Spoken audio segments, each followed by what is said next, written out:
Hi everybody and welcome to this La Sagrada Familia special. Today I'm in Barcelona and of course if we're here we need to talk about La Sagrada Familia. I'm right now at the feet of this incredible temple. I'm not going to say cathedral because it's not a cathedral. This is a basilica. The city of Barcelona already has a cathedral. So let me welcome you to this beautiful, incredible work of art. Oh my gosh, I think this is so amazing. So, this temple was designed by Antonio Gaudi. Antonio Gaudi, he was born 1852 and died in 1926. While he was constructing this, he was commissioned to do this temple when he was only 31 years old. At the beginning, he was not a huge architect, but then he did the Casa Mila, Casa Batllo, and then is when they gave him total freedom. He started with this facade, which is the Nativity facade. Okay? It's the one that represents the birth of Jesus. So let me take you. Well, as you can see, there are 100,000 million tours. So I'm gonna see if I don't bother anybody, and nobody bothers me. We'll figure that out. So here, what we have in this facade, this one, in fact, is the only one that was designed by Antonio Gaudi. Okay, the rest he left notices, but not designed by him. So this is what he did. Here we have, at the entrance of the temple, we have the Holy Family, La Sagrada Familia. That's what Sagrada Familia means, the Holy Family. Baby Jesus has just been born. On one side, we have the Epiphany, the three wise men.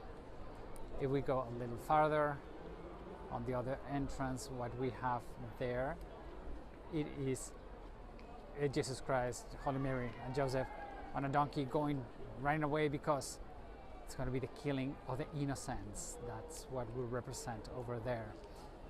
Then, as we go on the other side, we have the youth of Jesus Christ. Okay, right there we have Jesus Christ as a carpenter. That's part of in the Bible. We don't know what he was doing in his youth age, his young age, but this is what we believe. His father was a carpenter, so he might as well be a carpenter. The thing is that Gaudi's work or interpretation is all about nature, and nature really is being represented in here. We're going to find all the animals, flowers, everything representing nature. In fact, this facade, it represents the beginning of life, represents that, so that is why it's facing the beginning of the day. All of this facade will get all the light early in the morning because it's the beginning of the day. As I'm telling you that he has all of this animal representation of nature so strong, what we find is absolutely everywhere. Animals, okay, you see here the shepherds coming to pay tribute to Jesus Christ, who is right there on the left hand, but everywhere around he is going to put animals hidden and animals that we can see. So the representation of nature, it's a huge thing on this incredible temple. Right? So let me walk you inside of it. The entrance, it has these incredible copper doors designed by a Japanese artist, because the rest of the temple was, as I said, not designed by him. Right? So you're welcomed by all of this, again, tribute to nature. So you have all of these animals being represented inside of the gate. But, and you get to see this. I mean, to me, one of the most overwhelming Catholic temples in the world. It's really something very special. Let me go all the way. It will be the entrance, because this is just the door that we have seen is just a side entrance to the church. Okay, just it's the entrance. Represent birth of Jesus Christ. The other one is already constructed. It is the passion and death of Christ.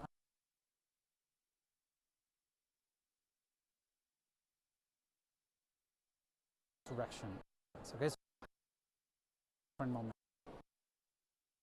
of Christ. Okay. So Antonio Gaudi, let me turn this around. Same windows. What to do? It's inside of. He wants you to be in a forest, in gardens of Eden. Okay, because it's all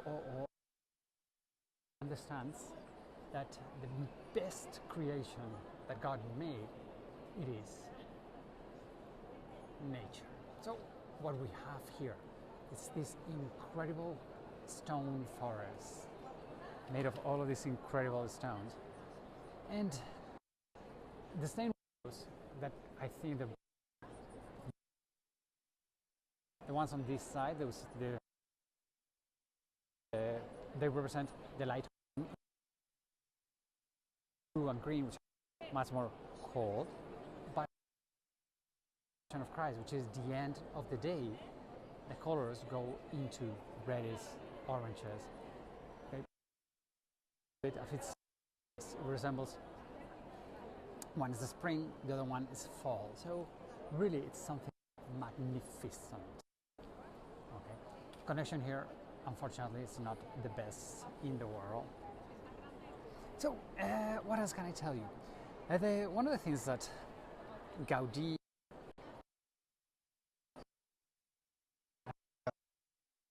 I think great thing. Thinking about the Bible, it's the number in Christianity important. So one of the things that he did, this is a representation of nature, and God created nature in 7 days. Okay? The thing is that the next 8, and the 8 in Christianity, if we get an 8, is eternal loop, is infinity. So all the measures, all the scales in this cathedral, it is in between nature and 8, okay? Nature and infinity. So all the measures are 7. So all the scales, all the distances, everything is 7.5, double that, 15, double, one more time, 22.5. So that's all the scale. It is that. Okay, the heights, the columns, everything with all of that. Let me take you. Oops, sorry. Altar, and let me take you to the facade of the Passion. Okay, the other beautiful facade, which is much more modern and has nothing to do with what we have seen, okay? The Nativity is seen. Gosh, this is so beautiful. Okay, turn. He was not going to. He was before, and the permission, whoever was going to follow him, to operate the other doors, the other gates, the other things, and that's what he did. Okay, so that's what we have. This other door, this Passion door, which is the death of Christ. It was designed by a total different artist. His name was José María Subirachs. Here we have the flagellation. Okay, Jesus Christ tied to the pole. But oops. Okay, let me try to go all the way down here. Let's see if I can get a nice perspective, because it's crowded. I mean, when I mean super crowded, it's super crowded. Okay. Let me take you to one side. Okay. So, remember the Nativity that we have seen in a moment? So, this is interpretation of the Passion of Christ. Much more sober. I love it, because although it's nature is not here anymore.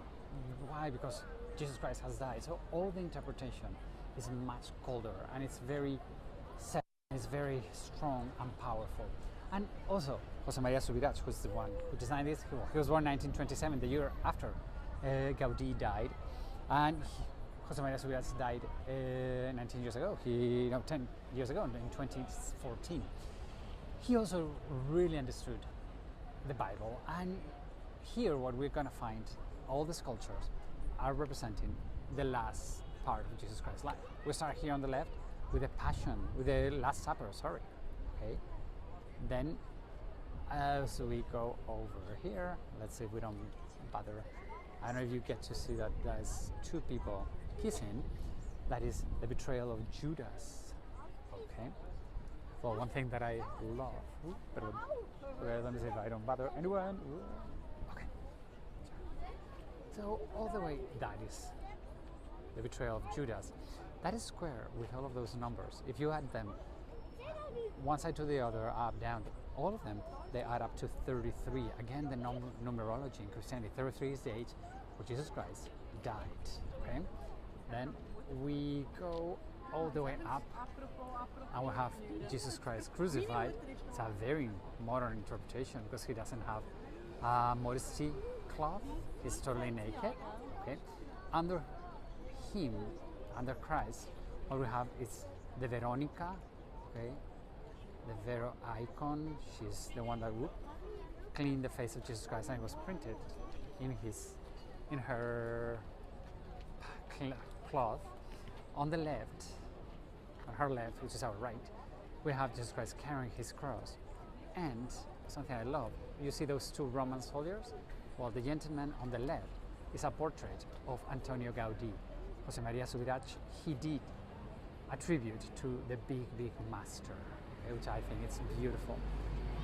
Also, what we find right there, it is Peter, when he betrays Jesus Christ 3 times, will deny me before the rooster crows. He will deny me 3 times. So here we have him sitting down and the 3 denials of him. Okay? So it's a beautiful representation of the passion of our Lord. So I think it's a beautiful image.